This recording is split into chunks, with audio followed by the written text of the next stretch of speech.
નમસ્કાર દર્શક મિત્રો, આપ જોઈ રહ્યા છો મુંબઈ તરંગ ન્યૂઝ. હું છું એન્કર અર્પિતા પટેલ. હવે જોઈએ અગત્યના સમાચાર. અમરેલીના મોટા માચિયાળા નજીક ડામરની કોઠીમાં લાગી આગ. આજરોજ તારીખ 22/2/2024ના સમયે 12:15 કલાકે અમરેલી ફાયર કંટ્રોલ રૂમ ખાતે ટેલિફોનિક જાણ કરવામાં આવેલ કે અમરેલી જિલ્લાના મોટા માચિયાળા ગામ નજીક આવેલ મધુરમ કન્સ્ટ્રક્શનમાં ડામરની કોઠીમાં અચાનક આગ લાગવાની ઘટના બનેલી. તેના અનુસંધાને ફાયર ઓફિસર HC ગઢવીની રાહબરી નીચે વાયરલેસ ઓફિસર હરેશભાઈ સરતેજા તથા અમરેલી ફાયર એન્ડ ઇમરજન્સી સર્વિસની ટીમ તુરંત ઘટના સ્થળ પર પહોંચી પાણી તથા ફોમનો મારો ચલાવી આગ પર કાબુ મેળવેલ તથા આજુબાજુની અન્ય ભઠ્ઠીઓને પોટેશન કરી સુરક્ષિત કરેલ.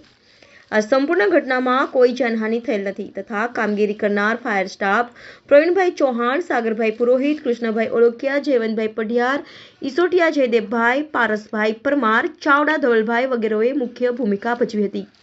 રિપોર્ટર બિપિન રાઠોડ, મુંબઈ તરંગ ન્યૂઝ, અમરેલી.